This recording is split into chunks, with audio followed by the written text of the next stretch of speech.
In the little house, the tradition of going out together to choose the finest fresh fir tree in all the land, or the most affordable, best-looking tree in our price range, is the kickoff to the Christmas holiday season. The process is not a long one, as we're not required to march out into the snow-covered hills with axes in hand and a sled to locate, cut down, and drag home our chosen pine.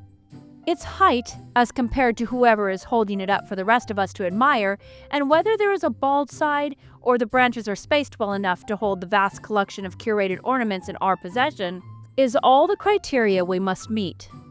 That's not to say I wouldn't like to at least attempt to acquire a tree in the method of our ancestors, but as you may imagine, there's not much snow to slog through in Louisiana, and an unfortunate lack of noble firs growing in our below-zero elevation and our mostly swampy geography. In ancient times, however, our ancestors all around the world would have gone out to select a pine tree with which to memorialize the solstice in pagan rituals revolving around the perceived illness of the sun and its hopeful revival going into the spring months.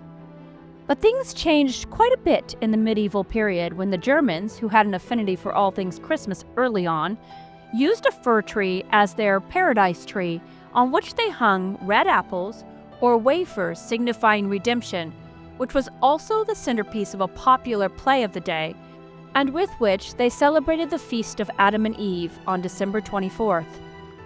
In Alsace, which in 1530 was part of Germany rather than France as it is today, trees were sold in the marketplace for people to take undecorated to their homes, with government finding a way to regulate commerce even then by requiring trees to be no more than one to a person, and that tree be no more than 8 shoes in length. But no one thought to wrap their evergreen in lights until Martin Luther, or so goes the legend. The venerable German priest was strolling home one night when he was captivated by the brilliant stars twinkling through the branches of the pine trees. In trying to relate the beauty of the scene to his family without success, he opted for visual demonstration, wiring candles to the branches of the indoor fir tree, most likely over the startled protests of his wife. Apparently, all went well, as there is no evidence of their home having burned to the ground, and thus the trend of lighting up the tree was born. Historians, however, are doubtful of this version of the lighting of the Christmas tree lore, arguing that trees weren't lit until almost a century after Luther's death. But maybe the Lutheran trend just got off to a slow start.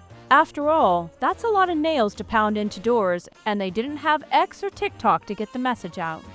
That aside, in a diary found in Strasbourg, France, also part of Germany at the time of its writing, the first known recording of a decorated tree was in 1605.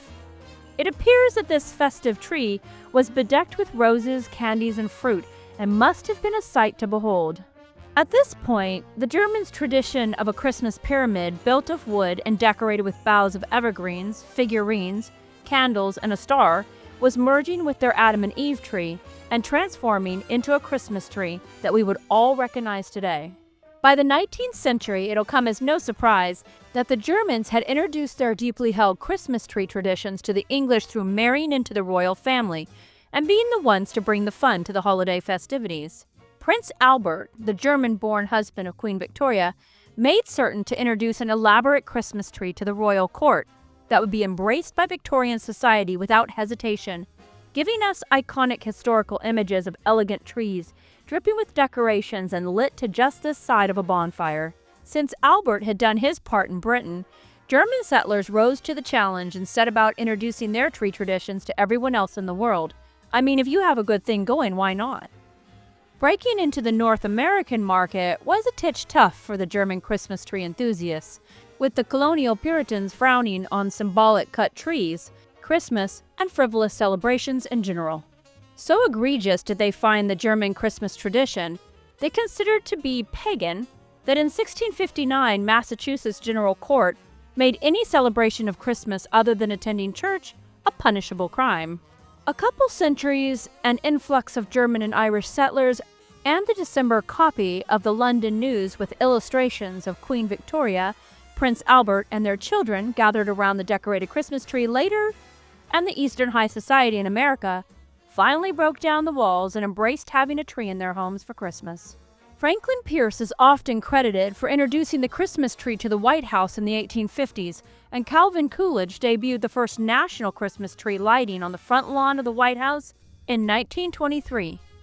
In America, over 1 million acres of land supplies 98% of the farm-grown trees that will saturate the market for the weeks ahead of Christmas Day. When you have finally picked your favorite fresh tree and had a half to an inch cut off its base, be aware that the tree is quite thirsty and will need to be served a tall drink of water to which some sugar or tree preservative has been added within hours of this fresh cut having been made. Letting your thirsty little tree soak overnight in a bucket of refreshments is suggested. Do not be surprised if your new tree is a heavy drinker and consumes upward of 3 quarts of this refreshing drink per day in the first week of its arrival. Just keep the drinks coming for a healthy tree and reserve your judgment. Growing up, our personal Father Christmas would give the tree a can of 7-Up in its water. It's not clear if this was the mixed drink the pine tree requested, or if this was just his way of getting a little bit of sugar into its sap stream.